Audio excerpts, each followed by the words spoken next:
Welcome to Tungal Online Classes. In the last class, we completed the concept of the Gauss law. So, what is the Gauss law? Once again, I recall the definition of the Gauss law. According to the Gauss law, the total electric flux which is passing through any closed surface, will be equal to 1 by epsilon naught times of the net charge enclosed by the given surface.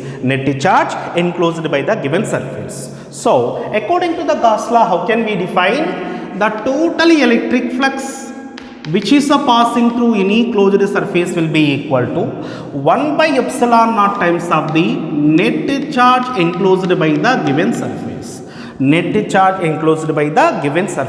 That is a statement of the Gauss law.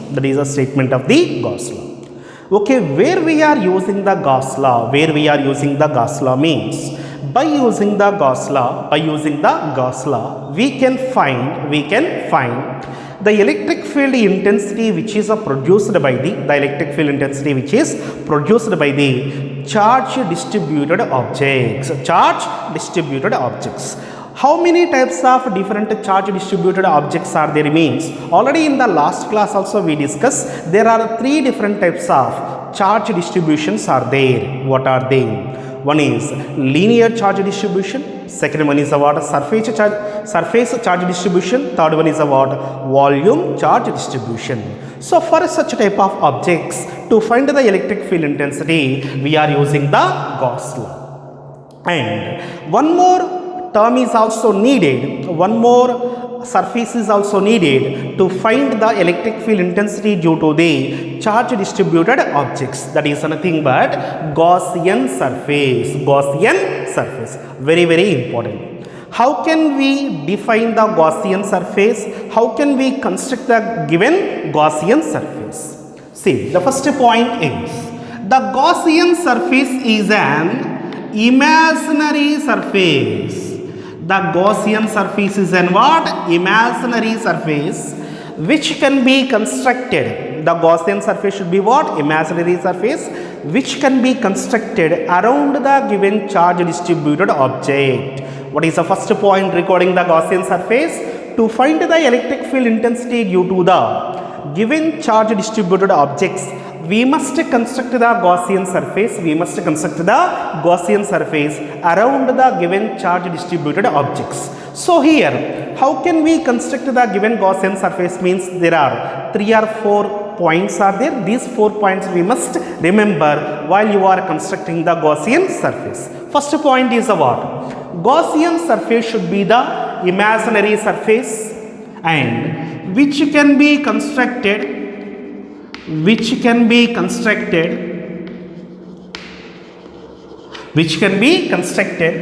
around the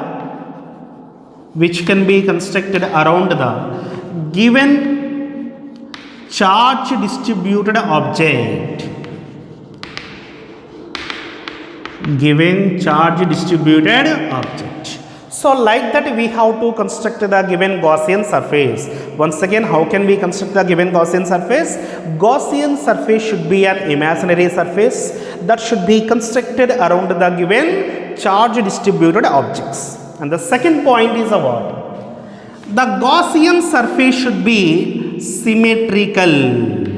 The Gaussian surface will be symmetrical with respect to the charge distributed object. How can we consider the Gaussian surface? Means the Gaussian surface should be what? Symmetrical with respect to the given charge distributed object. Like that we have to construct the given Gaussian surface. Next.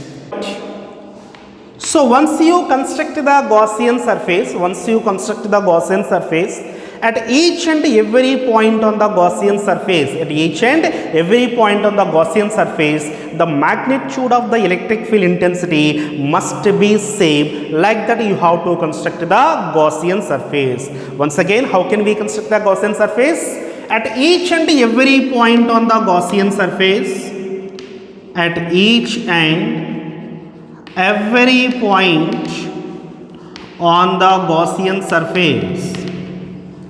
the magnitude of electric field intensity The magnitude of electric field intensity must be same. Must be same. Like that we have to construct the Gaussian surface. Like that we have to construct the Gaussian surface. And the fourth point is the direction of the electric field intensity. The direction of electric field intensity is always acting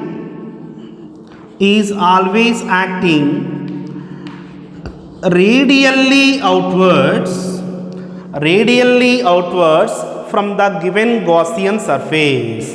So how can we construct the Gaussian surface? Means the direction of the electric field intensity at each and every point on the Gaussian surface is always acting radially outwards. Like that we have to construct the given Gaussian surface. Once again listen.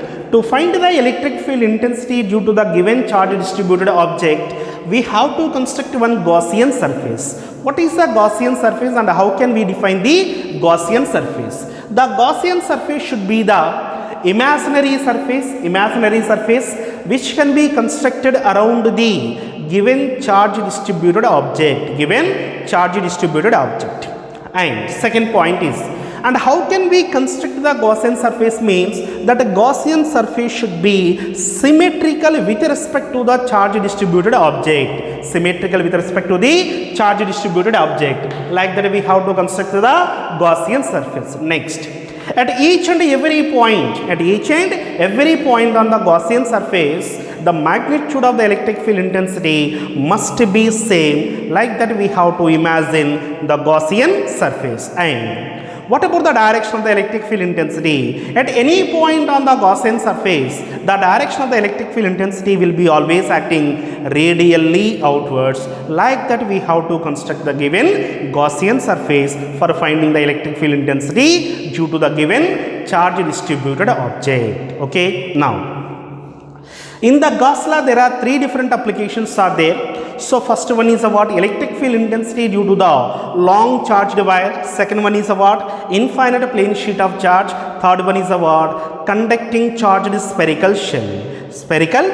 Now we are going to discuss about the electric field intensity due to long charged wire. Application of the Gauss law. So in the first application of the Gauss law, we are going to calculate the electric field intensity which is produced by the infinite length of charged wire. For that purpose, here I consider that an infinite length of charged wire AB is indicating what? Infinite length of the charged wire. So whenever it is a charged wire, it is producing the electric field intensity. So already in the case of the charge distribution, we define three different physical quantities: linear charge density, surface charge density and volume charge density. So for finding the electric field intensity due to the charge distributed objects, these physical quantities are more helpful. So that according to the definition of the linear charge density, we defined linear charge density lambda is equal to Q by L. So what is the linear charge density definition? It is defined as charge per unit length. Charge existed per unit length will be calling as a what? Linear charge density. So here if we are assuming that capital Q amount of charge was given to the infinite length of the wire, and if we assume its length is equal to capital L, so that we define the lambda is equal to Q by L. Lambda is equal to what? Q by L. So that from this I will write the total charge present on the infinite length of wire. Q is equal to lambda into L. So from the definition of the linear charge density, I wrote lambda is equal to Q by L, where Q will be denoting that total charge given to the wire and L is indicating what? Total length of the wire. So from the definition of a lambda, I wrote lambda is equal to Q by L. From that Q is equal to what I wrote here? Q is equal to lambda into L. Now, what is our aim here? Our aim is what? So whatever the var we consider here, by this var how much field intensity will be produced at a given point, So for that, nearby the var at a distance of small r, at a distance of small r, I consider a point P. So nearby the uniform var, I consider a point P which is at a distance of r, So that already we told, by the charge distributed objects, to find the electric field intensity, we must construct the Gaussian surface. Already we told 4 different points we told. How can we construct the given Gaussian surface? The Gaussian surface should be what? Imaginary surface that should be symmetric, and the Gaussian surface should be passing through the point P where you are going to find the electric field intensity, and at each and every point the magnitude will be same, field will be acting radially outwards. So that to find the electric field intensity at the point P, here I consider a imaginary Gaussian surface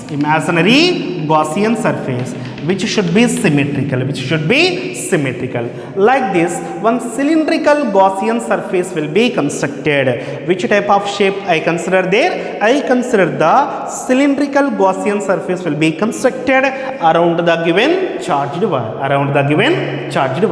Already we told that at each and every point, the direction of the field will be acting radially outwards.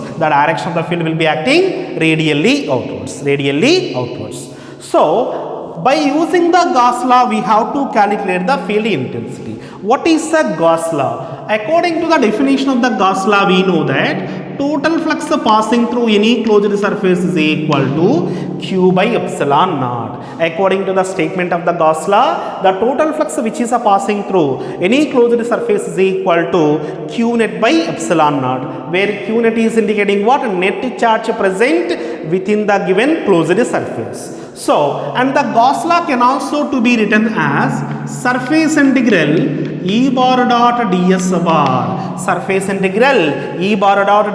In the previous class we wrote, whenever you consider the small amount of area, the flux passing through the small area is equal to E bar dot ds bar. When you consider the entire surface area, at that time we have to take the surface integral. So here, over the given Gaussian surface, I consider a small area, whose area value is equal to ds. In the previous classes we told, area magnitude, when you consider the magnitude of the area, it is acting as a scalar quantity. When you specify its direction along the normal, area will be considered as the vector quantity. So that for the given small area ds, if you draw a normal, that a normal will be representing the direction of the area vector, So that here ds bar is indicating what? ds bar is indicating the direction of the area vector. So from the statement of the Gauss law, I will write surface integral E bar dot ds bar is equal to Q net by epsilon naught. Already I told, at each and every point, the magnitude of the electric field intensity will be remain same. At each and every point, the magnitude of the electric field intensity will be remain same. So that, and here E bar comma ds bar both are acting in the same direction. So that the angle between them is equal to what? 0. So that again one more step we will write. So it is the dot product, it is equal to EDS cos theta is equal to Q net by epsilon naught. Here from the diagram clearly theta is equal to 0. If theta is equal to 0, cos theta value is equal to 1. So E can be written outside since it is a constant. Surface integral ds is equal to Q net is equal to, here we wrote Q is equal to what? Lambda into L. Q value is equal to what? Lambda into L by epsilon naught. So here ds is indicating what? Ds will be indicating the small area. When you consider the surface integral, this surface integral will be giving the total surface area. Total surface area. Here you consider which type of symmetrical shape? You consider the cylinder. So for the cylindrical shape, surface area is equal to 2 pi RL. Surface area value is equal to what? 2 pi RL. Therefore, this value is equal to E into 2 pi RL is equal to lambda L by epsilon naught. L will be getting cancelled. L will be getting cancelled. Therefore, electric field intensity at the given point is equal to lambda by 2 pi epsilon naught R. Electric field intensity at the point P is equal to what? E is equal to lambda by 2 pi epsilon naught R. So by this way, we have to find the electric field intensity due to the given uniform charged wire. Uniform charged wire. So this is the first application of the Gauss law. Now see the second application of the Gauss law. So in the first application, what we discuss about the linear charge distributed objects. In this case, we are going to discuss about electric field intensity due to the uniformly charged infinite plane sheet. Infinite plane sheet. Whenever you consider the sheet, that means it is having certain surface area. Surface area. So that here there are two types of sheets will be there. One is a conducting sheet, another one is a what? Non-conducting sheet. First we will discuss about what? Conducting surfaces. Conducting surfaces. In the case of the conducting surfaces, whatever the charge we given to those surfaces, that charge will be uniformly distributed over the outer surface of the given object. Once again, in the case of the conducting surfaces, whatever the excess amount of a charge we supplied to the given object, that excess amount of the charge will be uniformly distributed over the outer surface only. Suppose here I consider a conducting spherical shell. In the case of the conducting spherical shell, whatever the excess amount of charge we provided to this shell, that entire charge must be present over the outer surface only. In the case of the conducting shell, the charge present inside the shell must be equal to 0. Charge present inside the shell must be equal to 0. Such a type of objects we are calling as the what? Conducting surfaces. What about the non-conducting means? In the case of the non-conducting objects, whatever the excess amount of charge we provided to them, that entire charge will be occupied in its entire area or in its entire volume. Such a type of objects we are calling as the what? Non-conducting surfaces, non-conducting objects. So in the case of the conducting, what we have to remember, whatever the excess amount of charge we provided to the object, that should be uniformly distributed over the outer surface. In the case of the non-conducting, that charge will be uniformly distributed over its entire either surface area or entire volume. Such type of objects we are calling as a what? Conducting and non-conducting objects. Now, according to our NCERT syllabus, we have non-conducting sheet of charge. So here I consider one non-conducting sheet, non-conducting infinite plane sheet. For this, when we given some excess amount of charge, this charge will be uniformly distributed over its entire surface. That means, suppose I am assuming that this is a sheet of charge. For this sheet of charge, if you provide the excess charge, that charge will be present over this surface, here also present. So such a type of charge distribution will be takes place in the case of the non-conducting sheet. Non-conducting sheet. Once again, in the case of the non-conducting sheet, whatever the charge we provided to the sheet, that should be uniformly distributed on either side of the sheet. On either side of the sheet. That point we have to remember. Now, so due to this infinite plane sheet of charge, I want to calculate the electric field intensity at a given point P. At a given point P. Already we told that in the case of the charge distributed objects, to find the electric field intensity, we have to construct the Gaussian surface, and that Gaussian surface should be symmetrical with respect to the given object. So for that purpose, I have to construct a Gaussian surface. I have to construct a Gaussian surface which should be symmetrical, which should be symmetrical with respect to the given plane sheet of charge. With respect to the given plane sheet of charge. So here, according to the given statement, I construct one cylindrical Gaussian surface. Which is symmetrical with respect to the infinite plane sheet of charge. Infinite plane sheet of charge. Now, already we told, at any point on the Gaussian surface, electric field is always acting radially outwards. So at the point P, the direction of the electric field is acting towards the right side direction.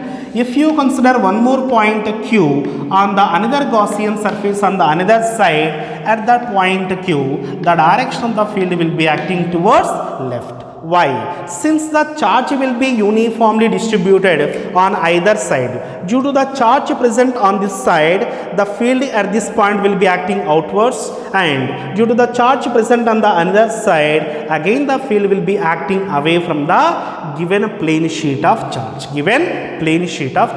Now, once you construct the Gaussian surface, so here one plane surface will be there. I am assuming that the area of this plane surface is equal to capital A. The area of the plane surface is equal to what?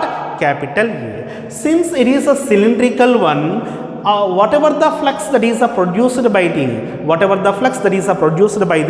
given plane sheet of charge, that flux will be passing through the plane surfaces only. The flux will be passing through the plane surfaces only. The flux passing through the curved surface is equal to what? 0. So in the case of the cylindrical Gaussian surface, whatever the flux that is produced by the given plane sheet of charge, that must be passing through the plane surfaces of the cylindrical Gaussian surface only. There is no flux will be passing through the curved surface. Since it is a symmetrical one, its surface area also is equal to what? Capital A. Capital A. Suppose here we are assuming that this is a plane surface 1. This is a plane surface 2. So that total flux means what? Flux passing through the plane surface 1 plus flux passing through the plane surface 2. Total flux means what? Flux passing through the plane surface 1 and flux passing through the plane surface 2. According to the statement of the surface charge density. How can we define the surface charge density? Surface charge density sigma is equal to total charge present on the given surface by surface area. So here the area will be assumed as a capital A. Therefore, sigma value is equal to what? Q by A. From this I will write Q is equal to sigma into A. Q value is equal to what? Sigma into A. Now see here, what is the statement of the Gauss law? According to the Gauss law, the total flux passing through any closed surface is equal to Q net by epsilon naught. According to the Gauss law, total flux passing through any closed surface is equal to what? Q q net by epsilon naught, which can also to be written as surface integral E bar dot ds bar, E bar dot ds bar. So from this I will write surface integral E bar dot ds bar is equal to q net by epsilon naught, q net by epsilon naught. Surface integral E bar dot ds bar means this should be applicable for surface 1 as well as surface 2. So that I will write surface integral E bar dot ds bar for surface 1 and surface integral E bar dot ds bar for the plane surface 2 is equal to q net by epsilon naught, q net by epsilon naught. See here, already we told the angle between the area vector and the electric field vector is always is equal to 0, so that we will write instead of E bar dot ds bar is equal to E into ds, E into ds. So surface integral E into ds plus surface integral E into ds is equal to, what is the q value here? Q value is equal to sigma into A. Therefore, this value is equal to sigma into A by epsilon naught. Already we told at any point on the Gaussian surface, electric field intensity value will be remain same, so that E will be constant, surface integral ds plus E will be constant, surface integral ds is equal to sigma by epsilon naught. Already we told ds will be indicating the small area, surface integral ds will be indicating the total area. What is the total area plane surface we assumed here? Capital A. Therefore, this value E into A plus E into A is equal to sigma by epsilon naught. So this value is equal to 2EA is equal to sigma by epsilon naught. Therefore, E is equal to, A will be there here. So here AA value will be getting cancelled. So E is equal to, we will get sigma by 2 epsilon naught. E value is equal to what? Sigma by 2 epsilon naught. So here the integrals are applied for both the surfaces, plane surface 1, 2 respectively. So angle between the E bar comma area vector will be always equal to 0. So then E into ds, E will be constant. Integral ds will be indicating the total surface area of the plane surface. The total area of the plane surface is equal to capital A. Therefore, EA plus EA is equal to sigma A by epsilon naught. AA will be getting cancelled. So 2A is equal to sigma by epsilon naught. E is equal to what? Sigma by 2 epsilon naught. So this is the second application of the Gauss law. Second application of the Gauss law. See the third application of the Gauss law. Electric field intensity due to uniformly charged thin spherical shell. Electric field intensity due to uniformly charged thin spherical shell. Shell means what? Inside there is a halo will be there. There is no matter was present, like it is a conducting sphere. It is a conducting sphere. Already I told, in the case of the conducting sphere, whatever the excess amount of charge we provided to the sphere, that charge will be uniformly distributed over the outer surface only, In the case of the conducting spheres, there was no charge was present within the sphere. The entire charge was uniformly distributed over the outer surface only. Such a type of spheres we are calling as a what? Either conducting spheres or thin charged spherical shells. Such a type of one spherical shell we consider here. We are assuming that a q amount of charge was given to the spherical shell. And capital R will be indicating the radius of the given spherical shell. According to the definition of the surface charge density, what is the surface charge density definition? It is defined as total charge present over the given surface by total surface area. What is the definition of the surface charge density? Charge present per unit surface area.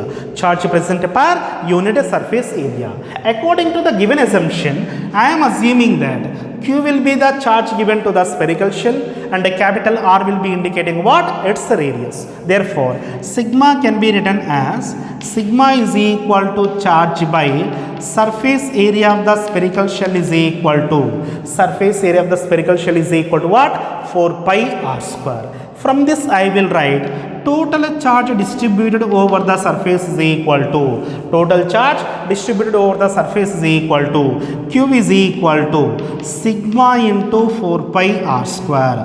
Q is equal to what? Sigma into 4 pi r square. First I derived the formula or expression for the total charge present over the given spherical shell. Now, once a charge will be there, it is producing the electric field. I want to calculate the electric field intensity which is produced by the given charged spherical shell.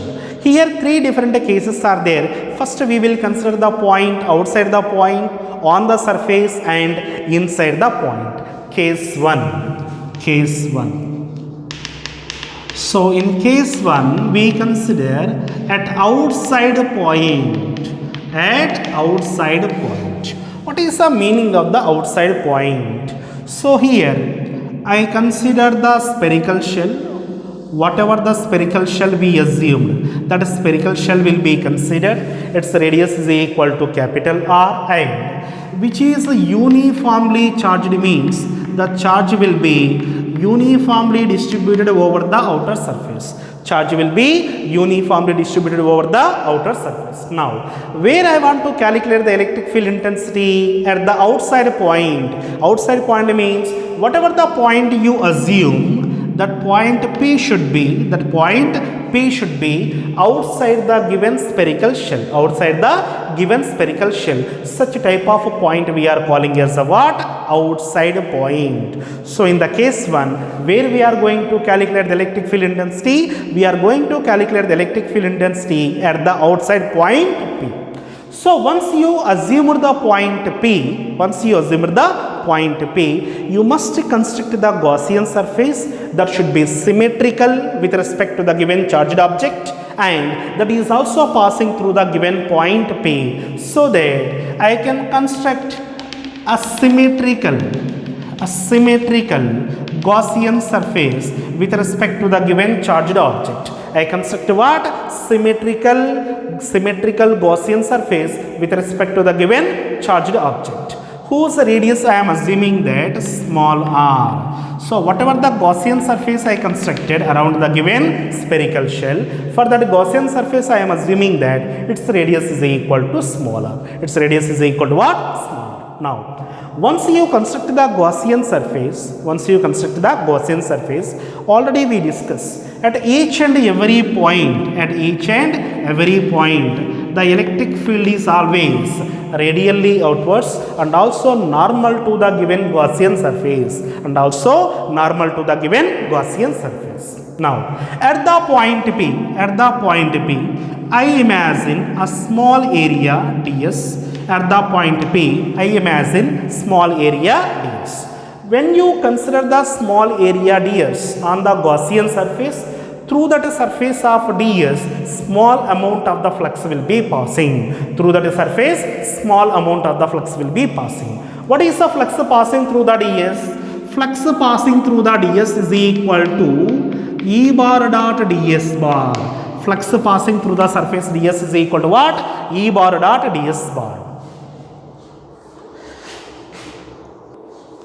See here, at the point P, if I assume the small area ds, through this small area ds, small amount of the flux only passing. Whenever you consider the smaller area, the flux is also small. So, the flux passing through the small area will be taken as a d phi. D phi is indicating what? Flux passing through the small area. Flux passing through the small area is equal to what? E bar dot ds bar. If you want to calculate the entire flux passing through the given Gaussian surface, at that time we have to consider the surface integral. We have to consider what? Surface integral. So here I want to calculate the total flux passing through the Gaussian surface.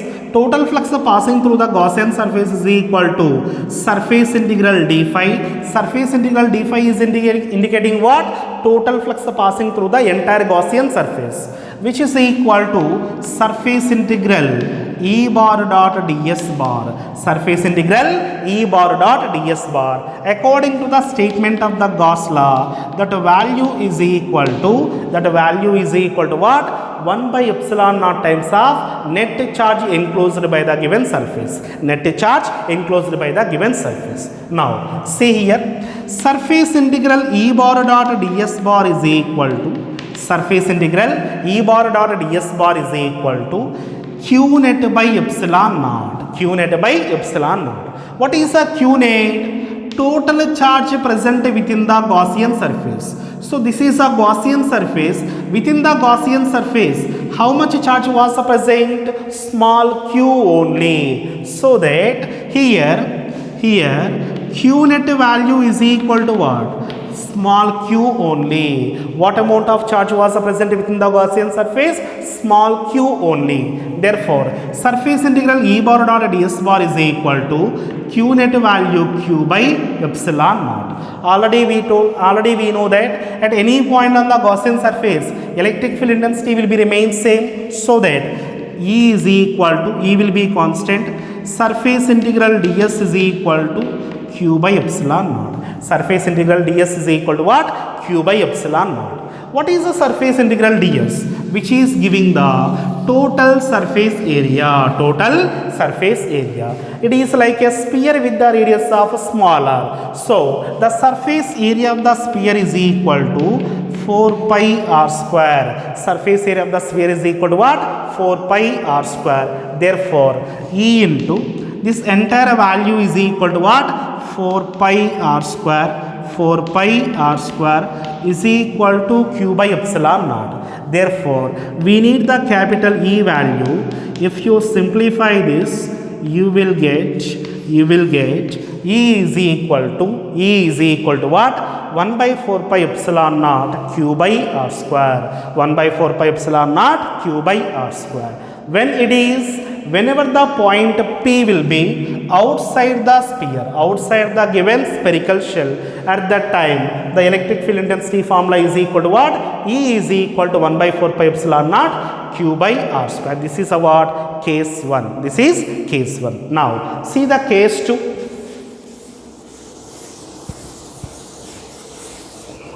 So in case 2, on the surface, see, this is the thin spherical shell we assume, whose radius is equal to capital R, and over the outer surface, small q amount of charge was uniformly distributed. Previously, we considered the point P outside the given spherical shell. But in the second case, they are saying that the point P should be on the surface. So, whenever the point P on the surface of the spherical shell, we will write small r is equal to capital R. In the previous case, since the point P will be outside, so that small r is not equal to capital R. Small r is not equal to what? Capital R. But whenever the point P will be on the surface, small r value is equal to capital R. So in this case, electric field intensity on the surface is equal to,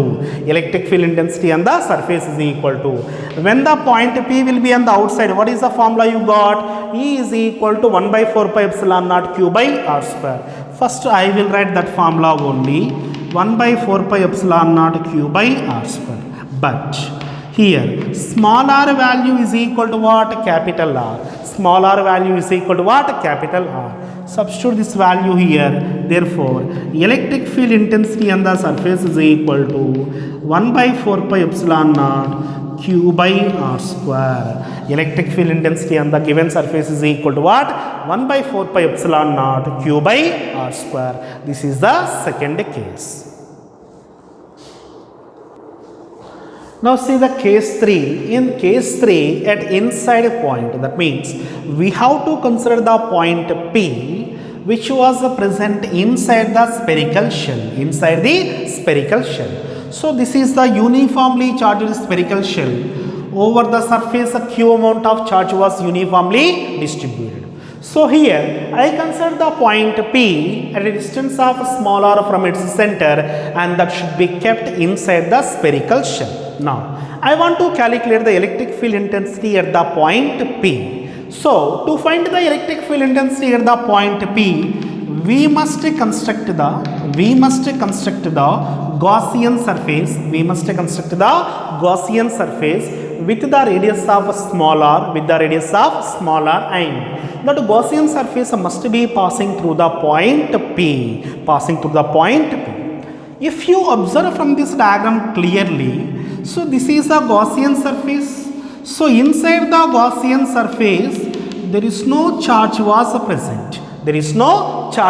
present. What is the statement of the Gauss law? The total flux passing through any closed surface is equal to 1 by epsilon naught times of the net charge enclosed by the given Gaussian surface. But from this diagram, it is clear that there is no charge was present within the Gaussian surface. Now, according to the Gauss law, we will write total flux passing through any closed surface is equal to surface integral E bar dot ds bar, that is equal to Q net by epsilon naught. See here, at any point on the Gaussian surface, electric field intensity is equal to constant, so that E into surface integral ds is equal to Q net by epsilon naught. But from here, Q net inside the Gaussian surface is equal to 0. Therefore, E into surface integral ds is equal to what? 0. So, E inside is equal to 0. So, here the right side term completely will be is equal to 0. Integral ds, surface area value does not be equal to 0. So, that electric field intensity at the point P, which is present inside the spherical shell, will be is equal to 0. So that in the case of the conducting shells or thin spherical shell, at any point inside the conducting shell, electric field intensity value will be equal to what? 0. So this is the third application of the Gauss law. So with this, the theory part of the first topic will be finished. In the next class, we are going to discuss the NCERT numericals. Okay, thank you.